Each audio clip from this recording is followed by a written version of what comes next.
J'espère que ça va bien. Aujourd'hui, j'avais envie de faire une vidéo un petit peu plus légère en comparaison de mes deux dernières vidéos parce que justement, c'était des sujets assez lourds puis je voulais un petit peu peut-être relieve the tension puis comme parler d'un autre sujet que les controverses qui se passent dans notre monde. Donc, j'avais envie de parler d'une de mes passions que j'ai vraiment, que je sais que les gens sont vraiment tannés de m'en entendre parler, mais j'ai vraiment pas fini, qui est la lecture. Donc, depuis le début de la pandémie, sincèrement, j'ai tellement redécouvert ma passion pour la lecture. Je m'attendais vraiment pas à ça, mais c'est quelque chose qui m'aidait beaucoup à passer le temps, puis aussi c'est vraiment une manière de comme escape. Tu sais, quand t'es stressé avec l'école et tout, je trouve que c'est une extrêmement bonne manière de comme justement dealer avec ce stress-là, puis juste prendre un petit peu de temps pour toi. Donc c'est sûr que si vous lisez pas beaucoup, j'aimerais ça vous encourager un petit peu à lire plus, juste que ça soit comme un chapitre par soir. Déjà là, je trouve que ça fait une énorme différence. Mais pour rendre ça un petit peu plus agréable, puis à la place de faire juste comme des recommandations, j'ai décidé de mixer mon amour pour la lecture et mon amour pour le cinéma ensemble, et puis vous donner des recommandations de livres que j'ai lus qui vont être bientôt ou dans le futur adaptés au cinéma ou à la télé. Comme ça, je le sais que des fois, c'est vraiment le fun de lire des livres avant que le film y sorte, puis là, t'as toute l'anticipation. Donc voilà, sans plus tarder, lançons-nous dans la vidéo. La première série que je vais vous parler, c'est la série qui va sortir le plus prochainement, qui est la semaine prochaine, si je me trompe pas. Puis, bon, j'ai un petit peu triché avec cette série, mais c'est pas grave, ok? Je vais vous expliquer pourquoi. Donc, la série que je veux commencer par vous parler, c'est Shadow and Bone, dont la série Netflix va sortir le 23 avril prochain. Shadow and Bone, c'est un livre du genre fantastique qui se déroule dans un pays qui s'appelle Ravka, qui est beaucoup inspiré de la Russie puis de l'Europe. Dans le fond, là, comme tout le monde est vraiment inspiré de l'Europe, dans lequel il y a une orpheline qui se nomme Alina, qui a des pouvoirs magiques. Puis, dans le fond, ce monde-là, il y a comme une malédiction, il est maudit par un genre de brouillard. Donc, on sait pas trop qu'est-ce qui se passe dans ce brouillard là, mais on sait que tout ça c'est maudit. Puis à un moment, Alina est avec son meilleur ami Mal, puis Mal est en danger, puis en voulant le sauver, elle découvre ce pouvoir-là qu'elle a en elle-même, qu'elle savait pas qu'elle détenait. C'est à ce moment-là, quand elle démontre ce pouvoir-là, que l'armée décide de la recruter pour les aider avec la malédiction. Puis là, évidemment, elle se fait recruter par un très beau jeune homme, joué par Ben Barnes. Donc évidemment, bon, il y a un petit conflit amoureux qui se passe là. Donc en gros, c'est pas mal ça, le synopsis. Évidemment, je veux pas aller trop dans les détails, mais bon, ça va être comme la quête de comment sauver Ravka, etc. Pourquoi j'ai dit que j'ai triché avec cette recommandation-là, c'est que je n'ai pas lu les livres Shadow and Bone pour la simple et bonne raison que je suis beaucoup présente sur tous les réseaux sociaux par rapport aux livres. Puis la plupart du monde disait que c'était pas la meilleure série per se, puis que c'était vraiment très YA, donc Young Adult. Puis moi, en ayant 21 ans, des fois, lire des livres qui sont super comme dirigés à des jeunes adolescents, je trouve ça moyen, tu sais, je lis des choses un petit peu plus matures, donc ça me tentait pas vraiment de comme me lancer là-dedans, sachant que j'allais probablement pas tant avoir du plaisir. Mais pourquoi j'ai décidé d'en parler, c'est que l'auteur, qui est Leigh Bardugo, elle a fait 3 séries qui se passent dans le même univers. Donc on a Shadow and Bone, mais on a aussi Six of Crows et King of Scars. Ce qui arrive, c'est que dans la série, ils ont décidé de merge Shadow and Bone et Six of Crows. Évidemment, pourquoi j'ai décidé d'en parler, c'est que j'ai lu Six of Crows. Donc j'ai skippé complètement la série Shadow and Bone et j'ai tout de suite sauté dans Six of Crows, qui est une duologie, qui était le premier et le deuxième, qui est Crooked Kingdom.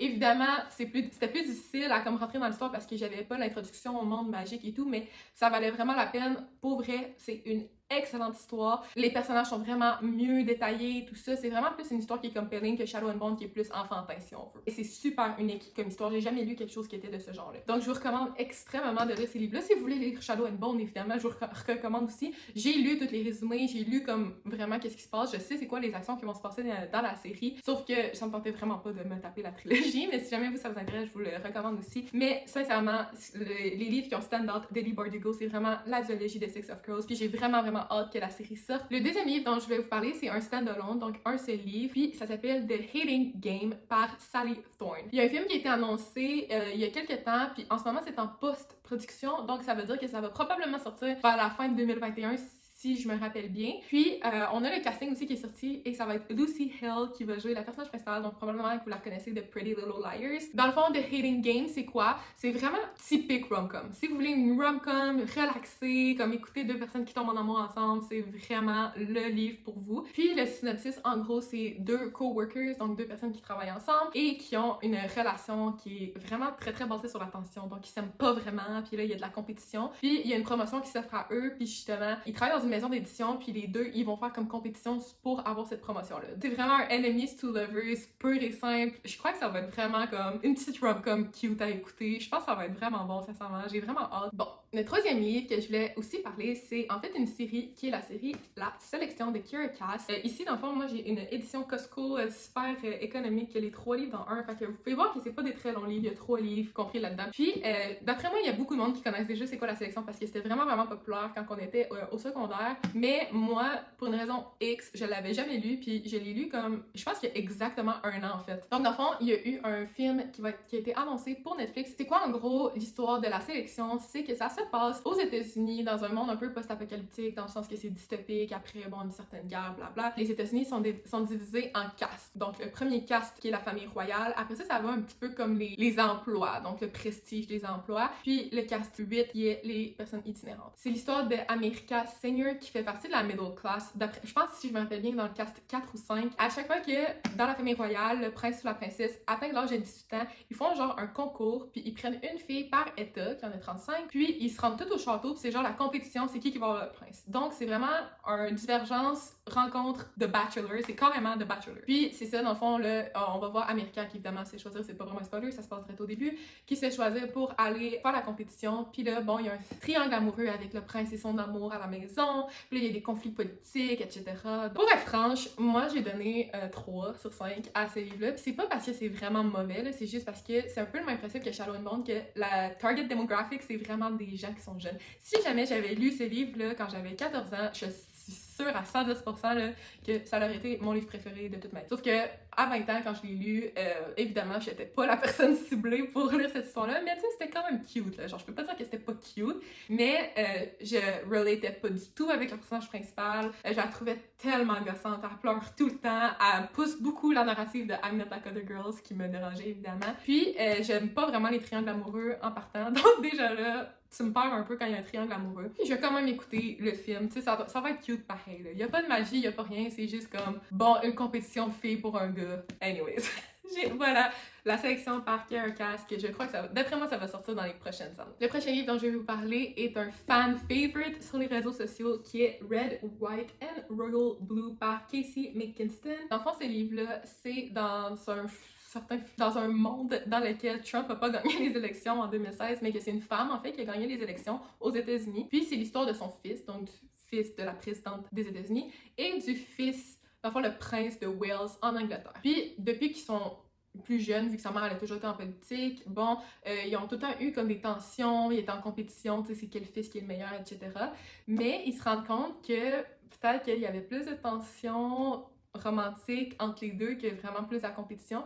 Puis ils se retrouvent dans une histoire d'amour, les deux ensemble, mais qu'évidemment, ils peuvent pas parler au public parce que, bon, tu sais, mélanger politique et relations homosexuelles, c'est vraiment touché dans notre monde parce que, malheureusement, on n'est pas vraiment rendu là. On parle beaucoup de problèmes sociaux là-dedans, comme par exemple, justement, l'homosexualité. On va parler aussi des races. On va parler aussi du sexisme beaucoup, vu que c'est une femme qui est présidente aux États-Unis. Donc, c'est beaucoup d'aspects qu'on parle dans ces livres-là. Puis il parle de ça d'une manière qui rejoint vraiment en plus notre génération, je trouve, parce que c'est des problèmes qu'on vit, mais adressés par des gens de notre âge. J'ai donné quand même un content warning. Il y a beaucoup de scènes explicites dans ce livre-là, donc évidemment, si vous êtes plus jeune, puis vous êtes pas trop down avec les scènes, avec le contenu sexuel, je vous le recommande pas. Je dirais que, mettons, 16 ans et plus, là.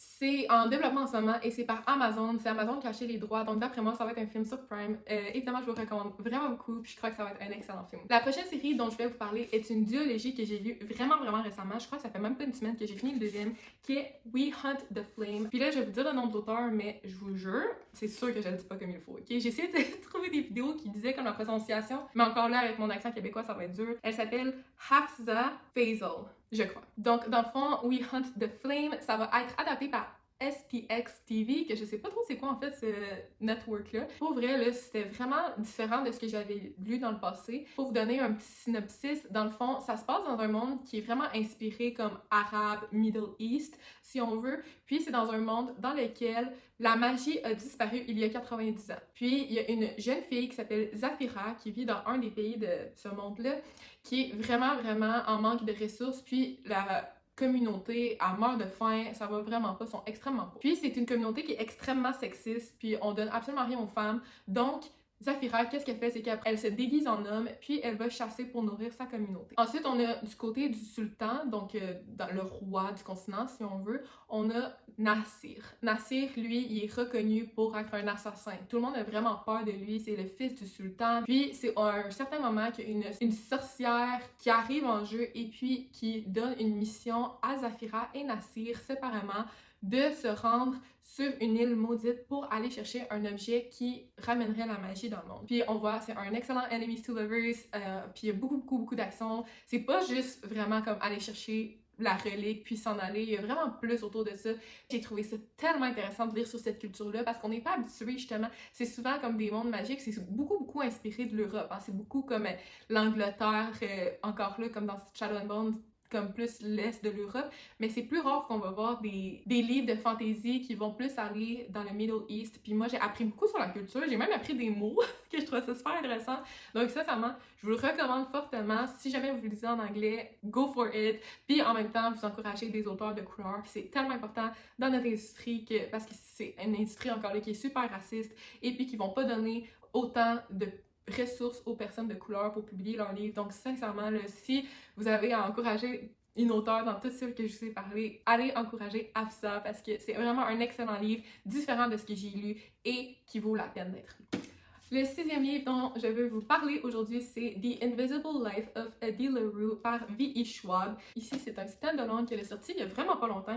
Je crois qu'elle est sortie en septembre 2020, puis il a déjà été annoncé pour être adapté au cinéma. C'était vraiment une belle histoire. C'était vraiment une histoire qui faisait réfléchir, puis c'était juste, le meilleur mot, c'est vraiment que c'était beau à lire. Donc, en gros, l'histoire de Addie LaRue, ça se passe au début dans les années 1700, quand que Addie, une jeune fille en France, voit sa vie passer devant ses yeux, puis elle capote. Parce que, tu sais, dans ce temps-là, les filles, ils se mariaient, puis il y avait des enfants, puis c'était tout. C'était leur seul but dans la vie. Tandis qu'Addie, elle voit ça, puis elle est comme, non, je peux pas vivre ma vie comme ça, je veux pas ci, je veux pas me marier, je veux être indépendante, etc.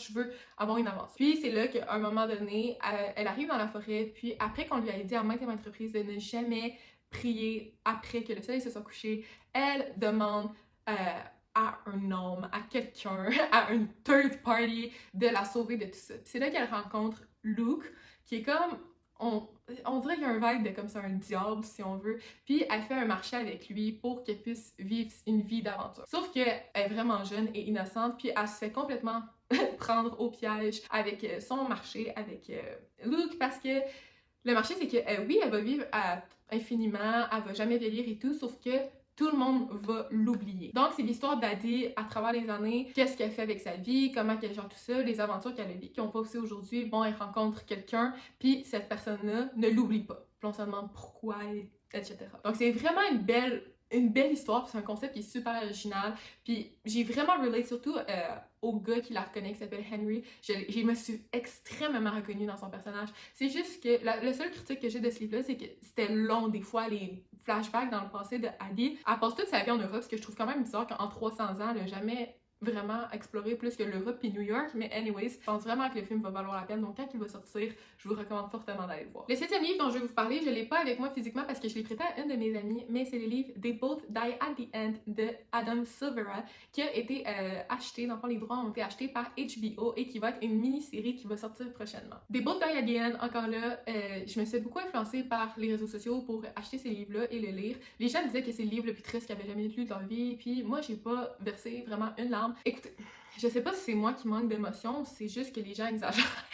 Mais c'est pas le livre le plus triste, le titre c'est They Both Die at the End, comme What Were You Expecting? Mais, tu sais, je trouve quand même que c'était une super belle histoire, c'était cute, c'était vraiment cute comme histoire, puis encore là, ça m'a fait super réfléchir sur plein d'aspects, puis surtout sur la mort. Je suis pas quelqu'un qui a peur de la mort dans la vie, mais ça n'empêche pas que ça m'a fait réfléchir sur comment certaines personnes peuvent voir ça aussi. Bref, je pense que c'est vraiment un bon format pour faire une mini-série, donc mini-série qui est juste une saison de quelques épisodes. Je pense que ça va être vraiment intéressant, puis je pense qu'il y a beaucoup de monde qui vont pouvoir apprécier ce genre de série-là. Pour faire un synopsis assez court, They Both Die at the End se passe dans un monde qui est assez semblable à celui qu'on vit aujourd'hui, c'est juste que dans ce monde-là, il y a un système qui s'appelle le Death Call, que dans le fond, tu te fais appeler la journée avant que tu meurs pour te dire, tu sais pas quelle heure, tu sais pas comment, mais tu meurs aujourd'hui. Puis ça commence, on a deux garçons qui sont, je pense qu'ils ont 16 ans si je me rappelle bien, dans ces alentours-là, qui se font appeler les deux, écoute, tu meurs aujourd'hui. Puis tu vois dans les livres justement qu'il y a plein de programmes qui sont mis en place pour les personnes qui se font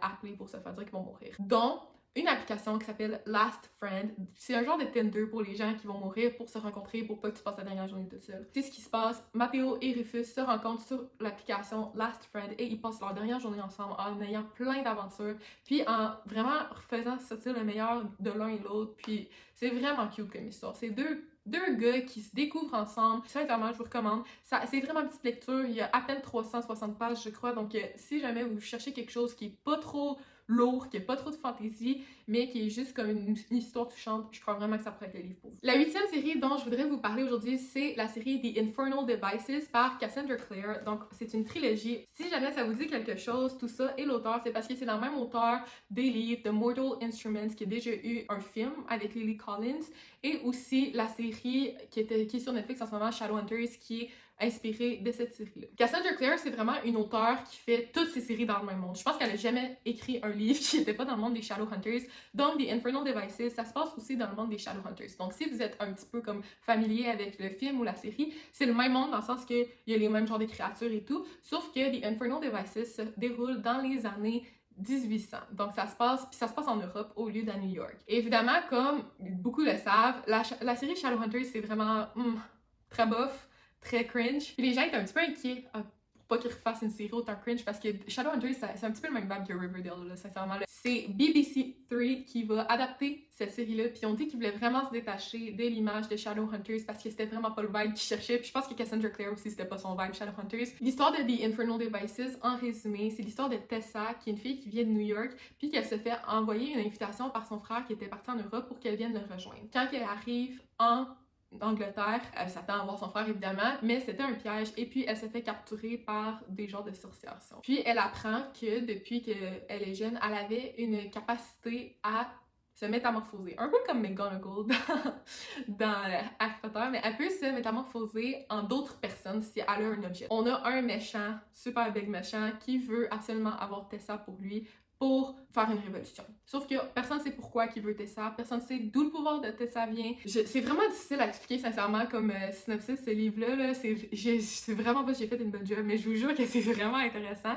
Puis, ce qui est super cool dans ce livre-là, c'est qu'il y a un triangle amoureux, sauf que moi, j'ai dit déjà là que j'aime pas les triangles amoureux, puis c'est le seul triangle amoureux que j'ai vraiment apprécié. C'est la première fois que je suis un triangle amoureux qui était bien fait, puis que quand tu lis, tu sais pas avec qui elle va finir, parce qu'ils sont tous impliqués. C'était vraiment beau à lire.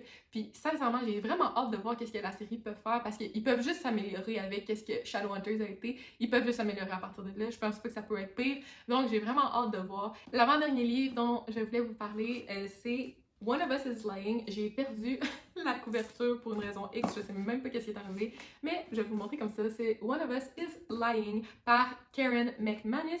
Puis ça, dans le fond, ça va être adapté en tant que mini-série de 9 épisodes. Puis ça, c'est vraiment proche de sortir parce que le casting est tout sorti aussi.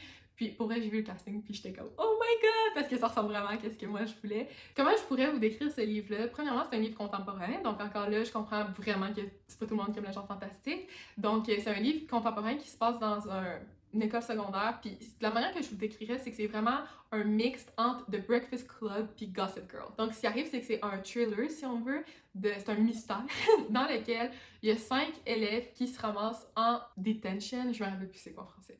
Puis, détention, anyways. Tu vois que c'est vraiment 5 gros stéréotypes du secondaire. T'as comme la fille qui est nerd, la fille populaire, le gars avec sa moto, le sportif, puis t'as comme un autre nerd, là, en tout cas.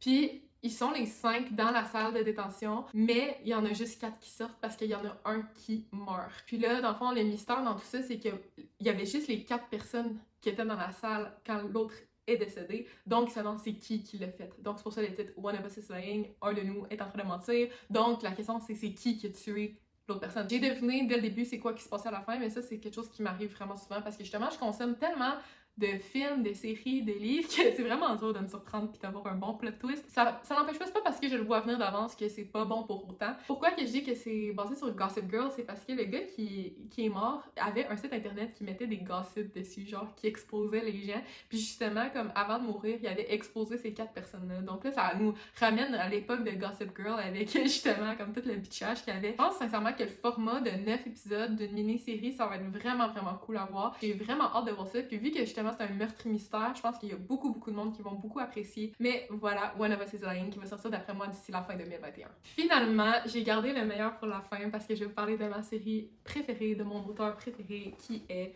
A Court of Thorns and Roses par Sarah J. Maas. Puis Sarah, elle a annoncé, je crois, il y a 2 semaines maintenant que justement la série allait être adaptée par Hulu et qu'il allait avoir aussi le producteur de Outlander qui allait travailler dessus. Donc, j'ai quand même un certain espoir que ça va être bon, tout ça, mais j'ai tellement hâte, vous comprenez même pas à quel point. Si jamais vous êtes des fans de fantasy, c'est vraiment la série que je vous recommande le plus. Si vous voulez même juste commencer à lire ce genre-là, c'est vraiment un livre qui est facile à embarquer dedans, selon moi. Le premier livre, c'est un retelling de La Belle et la Bête. Donc, un retelling, c'est de reprendre l'histoire puis de la raconter d'une autre façon. Donc, ça commence que c'est une jeune fille, Farah, qui a 19 ans, qui vit avec sa famille, qui est super pauvre après avoir perdu tout leur argent. Puis Farah, qui est la plus jeune des 3 sœurs, est en charge d'aller chasser pour nourrir sa famille. Puis là, après avoir vu un super gros loup, Farah, elle se dit « Wow, ça c'est beaucoup de bouffe pour ma famille », donc elle décide de le tuer, mais elle trouvait qu'il était vraiment bizarre le loup. Puis elle apprend par après qu'en fait, c'était pas un loup, mais c'était un fée, F-A-E, qui était transformé en loup, puis qu'elle avait tué carrément une personne. Puis à cause de ça, il y a une bête, donc Beauty and the Beast, la bête, qui arrive et qui lui dit « Écoute, t'as 2 choix, soit je te tue en échange d'avoir pris la vie de mon ami, ou tu me donnes ta vie en venant vivre avec moi. » Parce que dans ce monde-là, autant qu'il y a des humains qui vivent dans le sud, le nord, dans le fond, c'est toutes des personnes avec des pouvoirs, etc. Puis les humains ont été élevés à avoir peur de ces créatures-là. Donc là, dans un choix, est-ce que je meurs, est-ce que j'y vais? Évidemment, il n'y aurait pas de livre si elle mourait. Donc, Farah s'en va avec la bête qui se dénomme Tamlin et s'en vont dans la cour du printemps. C'est là qu'elle voit qu'il y a une certaine malédiction sur la cour, évidemment, parce que comme dans La Belle et la Bête. Et puis, bon, elle essaie de savoir c'est quoi qui s'est passé, c'est quoi son rôle aussi là-dedans pour briser cette malédiction-là. En gros, c'est vraiment comme ça que commence le livre. C'est à partir de celui-là qu'on diverge complètement de l'histoire de La Belle et la Bête. C'est vraiment juste une introduction, La Belle et la Bête. Après, ça diverge, ça a vraiment son histoire, mais évidemment, je peux pas vous la raconter parce que c'est des spoilers. Mais sincèrement, ça vaut tellement la peine de lire cette série si jamais vous avez le moindre intérêt dans ce genre de livre-là. J'ai tellement aimé ça. C'est même pas que c'est bien écrit ou quoi que ce soit. Je sais même pas c'est quoi l'effet que Sarah J. Maas a là. Toutes ces séries qu'elle a écrites, je me perds dedans, je les lis tellement vite. Puis la série est pas finie aussi. En ce moment, comme il y a 4 livres et demi qui sont sortis, mais elle prévoit encore en sortir d'autres. J'ai extrêmement hâte de voir la série télé. Évidemment, ça vient juste d'être annoncé, ça fait 2 semaines que c'est annoncé, donc d'après moi, ça sortira pas avant au moins 1 an et demi, 2 ans. Là. Mais d'ici là, vous avez le temps de lire tous les livres et être autant excité et pouvoir me texter pour qu'on s'en parle ensemble parce que moi, je vis ma vie avec des théories de cette série-là, de qu'est-ce qui va arriver par la suite, 24/7. C'est juste ça qui se passe dans ma tête en ce moment. Je capote, c'est vraiment bon. Toutes les personnes à qui je l'ai recommandé ont pas été déçus, d'après moi. En tout cas, ils m'ont jamais dit le contraire. Donc, je vous le recommande fortement. Je termine avec cette série-là justement parce que c'est ma série préférée. Puis d'après moi, c'est la série qui va prendre le plus de temps avant d'être adaptée. Mais je pense que ça va être un vibe un peu Game of Thrones, Outlander, tu sais, comme vraiment de high fantasy. Puis oh, j'ai tellement hâte, ça va être tellement bon. Ça va être ce qui va conclure la vidéo d'aujourd'hui. Pour vrai, je me suis même pas préparée de script, j'ai juste parlé comme ça. J'espère tellement que ça va faire du sens, puis je vais vous avoir inspiré à lire certaines séries, surtout avant que les films sortent ou les séries sortent. Moi, en tout cas, depuis que j'ai commencé à lire, je trouve ça vraiment plus cool d'avoir lu le livre avant d'aller voir le film, puis vous allez pouvoir être la personne prétentieuse qui va pouvoir dire que le livre était meilleur. Hein? Mais quel bénéfice! Sincèrement, vous allez pouvoir être cette personne fatigante-là, puis personne ne va pouvoir vous dire le contraire, parce que c'est quand que c'est arrivé que le film était meilleur que le livre. Hein? Très rare. Anyways, j'espère que vous avez aimé, évidemment, laissez-moi un j'aime si ça vous intéresse. Si vous avez d'autres séries que vous avez super aimées, que vous savez qui vont être adaptées au cinéma, que j'ai pas lu nécessairement, vous me les laissez en commentaire ou vous me le direz personnellement. Je fais juste ça de ma vie, lire anyways, donc j'ai le temps d'aller chercher d'autres livres. Puis sur ce, je vous invite à vous abonner pour d'autres contenus de ce genre-là, et puis on se revoit la semaine prochaine.